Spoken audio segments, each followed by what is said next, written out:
Okay, so welcome to building your referral gym member factory. I know that's a mouthful. In this session, we're going to talk about how you can increase your referrals. Obviously, referrals are a really key strategy, a great way for you to increase sales with a lot less effort. Referrals, if we just go through some of the statistics, in a survey of over 3,000 business people, more than 50% of respondents so that they got the majority of their customers through referrals. Referrals make a difference. Referral business closes and converts 70% of the time. They're just some of the reasons why you want to be working on your referral strategy. Now, most people, I was just talking to a gym just the other day, and we were talking about referrals because I said I was putting this program together. And I said I would send it to them once it was done. Will tell you that yeah, I'm doing everything. I tried everything with referrals, but nothing seems to work. Now, the key thing is we're going to cover some things today, how you may be doing referrals wrong and what you need to do to fix it. But one of the key things, which pretty much is the end of this session, but I'm going to tell you now, just because I'm in the zone, is it's about consistency. So, like repetition in the gym, people will tell you, if somebody said, I've tried the gym, I've been going for 3 months, it didn't work, the gym doesn't work. As a fitness professional, the first thing that you would say is, well, you'd show empathy and you'd show you understand, but you'd very quickly be thinking, well, you obviously haven't tried everything, because it obviously does work, because there are millions of people all over the world that are getting in shape, that are working out, etc. So it obviously works. It's what they're doing that's not working. So the question is then, how do we get people to refer? Like, how do we actually get people that are maybe in the gym working out, not thinking about telling their friend, their neighbor, their colleague, the random person that they meet in Sainsbury's? How do we get them to tell that person that they should come and visit your gym? Like, how do we actually get that to happen? Well, if we talk about psychology for a second, I'm not going to go woo-woo on you, but just to talk about psychology for a second, you've probably seen me talk about this before. Tony Robbins created what we call the 6 human needs. It was adapted from a guy called Abraham Maslow. He had the human needs model, and the human needs state that we all have 6 needs that we want to be met. So we all have these needs. These are not a choice. This is within all of us. We all are running these needs in a different order. So we need to know what motivates a person to know how to get them to refer. So for instance, one of the great ways I've found to get people to refer is to give people this 3rd human need here, which is significance. So if a person in your gym, if you've never spoke to them before, you've never had a conversation, and the first thing you go over is ask them for a referral, that's probably not going to get met well, because you've made them feel significant, but you've done it in a way that is, you're asking for something before you've given them something. So the best way for you to get referrals is to apply the need of significance. Meaning, if you make a person feel significant, if you make them feel like they're part of your crew, like part of the family, they're going to refer. I have a friend who's a barber, and I am regularly referring people to him because I've developed a personal relationship with my barber, with Aris. Now, you may go, well, Miles, we've got thousands of members. How do we don't have the energy, we don't have the time or the resources to build that level of rapport with every single individual. No, you're right. But there are ways that you can apply these human needs in group context. So for instance, if you were to, here's an example. If you were to run some kind of promotion to say, if you refer a friend, you're going to win this prize, then that's an example of significance that you probably have already tried. But if that's not worked for you, if you're the kind of person that's like, yeah, we've tried those incentives, what you've got to know is not everyone is motivated by the same thing. So not everyone is motivated by the significance of a prize. Some people may just want to contribute to their family. So your incentive may be more appropriate. That is, bring a friend and family along and change their life the way you're changing yours. So that individual that has a greater need for contribution is more likely to refer someone based on that need being met than significance because you're going to win a prize. So in a different session, we're going to elaborate on these needs in greater depth. But all I'm trying to get across at this point is what motivates one person to refer someone doesn't work for everyone. So the gyms that are out there that are doing the winter holiday, that will work for some, but not for everyone. I mean, obviously, holiday is an example of, it's a positive generic referral. However, there are much simpler ways that you can refer. So for instance, things like, have your membership for free for a year could incentivize a person whose situation financially is uncertain better than a holiday. So these are just examples, but we're gonna dive in much deeper on this in this session. So the key thing for you to know about referrals is it's word of mouth. And because it's word of mouth, it's free. Like it doesn't, unless you're internally advertising, word of mouth doesn't cost you anything. That's a really key thing to know. Now, a really positive story that I want to tell you about is a few years ago, my cousin went and stayed at a travel lodge and the aircon machine in her room wasn't working. Now, it was in winter, so she didn't really care, but she tried to turn it on in the night because she got a bit hot. It hadn't worked. She couldn't be bothered to go down to tell reception because she's not the complaining type. And she knew that if they came to try and fix it anyway, it would be disturbing her. So she just thought, I'll leave it and forget about it. In the morning, she went down to reception to check out. She told reception, said, just so you know, the aircon unit in the room last night didn't work. Just wanted to let you know. Like, not complaining or anything. She's not the complaining type. She just said, I just want to let you know. Now, here's where it gets interesting. So the person that was at the counter went, hang on a minute, let me get my manager. Goes to get the manager. Manager comes out, tells the manager what's happened.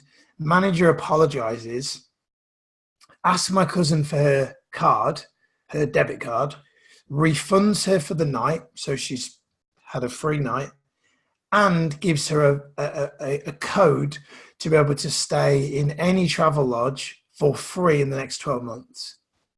Why is this important? Because this is what we mean by word of mouth. So sometimes the simplest way for you to get referrals is to just go above and beyond the call of duty. Sometimes for you to get referrals doesn't mean that you have to have some clever marketing campaign. It's just about you doing something for your members that other people would generally not expect. So I've told this travel lodge story dozens of times, and I'm sharing it in this broadcast now, so it's obviously going to reach thousands of people from this as well. So as a result, I've probably booked travel lodge subconsciously when I've gone online to look at hotels. Travel lodge, no disrespect to them, pretty generic hotel. I haven't had that level of service myself, but here's my point. Especially if you're an independent, but if you're not an independent, it doesn't matter. If your group of gyms are all on the same page about making sure that you go above and beyond the call of duty where possible to help your members, you're inevitably going to get referrals without even asking for referrals, because people want to tell other people when they've had a good experience. Like people will tell people who've had a bad experience, people will want to tell people if they've had a good experience. You find this all the time. Like, I mean, a couple of years ago, me and my wife booked a holiday. We had no prior knowledge of the resort. We went online, looked at reviews. A friend of ours had stayed there, and on the site to book the holidays, this was in Turkey a few years ago, it wasn't the best hotel. There were better hotels that were better priced, and I was considering staying at a different hotel. But when I got a friend tell me that they'd stayed at this particular hotel, and they were like, you have to stay there. You've got to go there. It's absolutely amazing. The food's amazing. The staff are incredible. Don't worry if you see reviews that are not as good. Like, this place is a rare gem. I was like, all right. If he says it's a rare gem, then we're going to book it. And now we've been there twice. And now I know other people that have been there as well. And I've told that same story to them. And it goes on and on and on. So we also will refer based on reviews. So if you have a good experience, you're going to tell someone else. And at the same time, if somebody has a bad experience, like if you're going to review something, you see loads of negative, you're not going to refer. So a big part of referrals isn't just about clever strategic campaigns. It's about going above beyond the call of duty and just doing the basics really, really well. So I just want to get that out of the way. This is not all about, oh, Miles, just tell me tactically what to do to just solve my referral problems. Actually, your biggest referral problem is you may not be doing the basics really well. You may not be providing such a compelling level of service that people are bending over backwards to refer to you without you cleverly thinking of ways to get referrals. So that's really important. Obviously, loyalty reward programs are good, but as I've already stressed here, this is not what that may not be your biggest problem. Like, you may already be doing that. If you're not doing that, you need to do it. But I would argue that your biggest opportunity with getting referrals is to just go above and beyond what you think. Like, if you say, Miles, we think we're providing the best level of service, we can't do any more, you can. Like, if you look outside of the gym world, because it can be very insular to just kind of compare yourself to other gyms, and you think about where you've had great service, you can. There is always something that you can do to provide a better level of service. So it isn't all about just providing loyalty rewards. Another really good thing that you could consider is partnership programs. What do I mean by partnership programs? Well, if you imagine in your town or city, if you imagine that the independent coffee house, the independent bookstore, the barber and the flower shop and the bookstore and the local supermarket, imagine if you had them telling their customers about you. Like, imagine if the coffee shop, not flyers on the counter, imagine if they were actively willing to promote you. Like, what would that do for your business? Imagine if the barber, while cutting hair, were actively talking about the results that he or she is getting at the gym. Imagine if the florist is telling the people that are coming in to buy flowers, hey, like, by the way, just so you know, there's this gym that I highly recommend if fitness comes up in conversation in any way, shape or form. So the way for you to you go, Miles, well, how do we get businesses to do that? The way to get businesses to do that is you have to do that for them. One of the greatest kind of rules of influence, if you're looking to influence other people, if you want someone to do something for you, you've got to do something for them. So a tip for you would be, let's say, here's an example. I know a gym owner who did a charity kind of hair cutting thing for cancer in conjunction with a barber. So they're raising money for the cancer charity at the gym, and then the barber was coming down to the gym to shave all the men's head that were willing to do it for charity. Obviously, the barber was telling people about the charity day that was happening at the gym. Obviously, the gym was a much bigger space, so people could be there to watch their family getting their head shaved. Great scheme. Obviously, the barber brought in lots of people. The gym brought in lots of people, and there must have been a dozen people that became leads, and a few of those became members in the gym. So these are just examples. Another really good one I know is a gym that has a great relationship, great partnership with a butcher, and the butcher puts together kind of packs of food, like things like Muscle Food do. He puts together packs for people.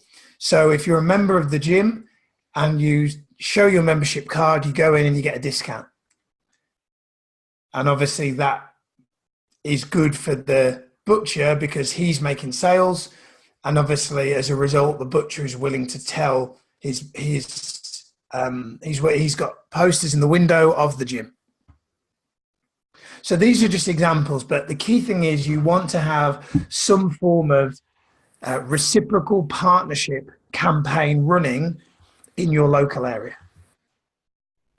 Next thing you want to think about is getting referrals online. Obviously, the world is changing. A lot more people are buying online. A lot more people are shopping online, are scrolling online. So you want to consider, if you're not already, getting referrals online. Now, the fastest way for you to get online referrals isn't, again, to just promote referrals online, because that's just like saying buy from us. If you refer, you can get this. It's too forward. What you need to do is content marketing. Content marketing is effectively you putting out valuable information that helps people achieve their results without the expectation of them buying. So for instance, content marketing would be things like you providing fitness tips, food, nutrition tips for people on, say, Facebook, even if they're not members of your gym. What most gyms do is they just promote their offer because they just assume that that's what we need to do. The problem is the people that want to be members of gyms are already members of gyms. There's a heck of a lot of people that are out there that are deconditioned, that aren't thinking about the gym, but need a gym. And so the way that you get on their radar is content marketing. Now, there are various different ways that you can do content marketing. You can do written word, you can do audio. My personal preference is video. This is a video that wasn't particularly good. The sound wasn't very good. The lighting was terrible. And yet it's got 22,000 views talking about 5 simple steps to increase your gym sales. It's somewhere in this members area. So the point is, when you share valuable content without expecting a sale, it builds trust. Now, in this link in here, it says book a coaching call. Now, that was a free coaching call, and I added that in, but the original video was just 5 steps to increase gym sales. So the key thing is, content marketing is a really valuable way for you to increase sales, to basically increase word of mouth, without the expectation of you getting a sale. So content marketing, if you're not doing it, you need to do it. And if you're currently doing it and just promoting offers, you need to change that strategy to content marketing. Other thing that you can do is local challenges. If you're unfamiliar, if you remember Biggest Loser a few years ago, this was a really popular TV show.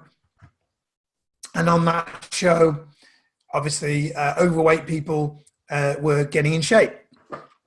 You could very easily do your own kind of Biggest Loser in the area. And you could get probably the local radio that would be willing to kind of take part in that. That could be let's say you've got a gym in Birmingham. You could do Birmingham's Biggest Loser. Obviously, you need to change the name for copyright, but you could do Birmingham's Biggest Loser, and you're doing a initiative to help people in Birmingham lose weight. It doesn't revolve around being at the gym. They can come to the gym, but you're going to do maybe some online workouts that they can do from home. Kind of like Joe Wicks does online workouts in your kitchen. You could do some kind of initiative for people from home. And another really good thing that you can do is just ask for them. It is amazing how many people will say, Miles, how do we get referrals? And I go, we're in the gym now. There's 12 people here. Have you asked these people? When was the last time you asked each of those people, who do you know that would be interested in joining? And they say, we haven't done that. We kind of didn't want to do that because it feels pushy. I say, well, ask them. Like, if you have a great relationship with those people, just ask them. And if you don't feel comfortable asking them, then maybe, one thing we used to do is we used to have, and this is a pretty poor example, I just found it on the internet, but we used to have slips and we'd put refer a friend, invite a friend to win a prize, and we'd stick the slips with blue tack around the gym on the cardio machines. And we'd have a prize draw box at reception, and we'd invariably get people filling these prize draw boxes, filling these little slips in and handing them in. So that's another really good thing that you can do as well. The key thing, though, to make referrals work, because there is no one shoe fits all, is it's all about consistency. I said this at the start of the session. The key thing is you've got to be consistent. So if you say you've tried referrals, you've tried everything, we've tried everything, it didn't work, then you won't have tried everything. You'll have tried a few things, but you won't have tried everything. So the key thing is you've got to be consistent. You've got to be consistent, like reps in the gym. The people that get results in the gym are consistent. So you have to be doing referrals all the time. It can't be just to try it for 3 weeks and then stop. It has to be a part of your strategic, how are we going to grow this business? How are we going to make it more profitable? Okay, in today's meeting, let's talk about how many referrals we got last month versus what we projected to get. Okay, we didn't hit the target. Why didn't we hit the target? What didn't we do versus what did we say we were going to do? What's working, what's not working? You've got to be consistent. You've got to treat this like it's going to work. Otherwise, it's not going to work.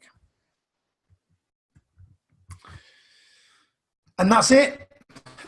Really, like I said, really simple, common sense stuff, not necessarily common practice, but all those things, if you apply them, will inevitably turn into you getting a lot more sales through referrals. Hope you've enjoyed this one. See you on the next session.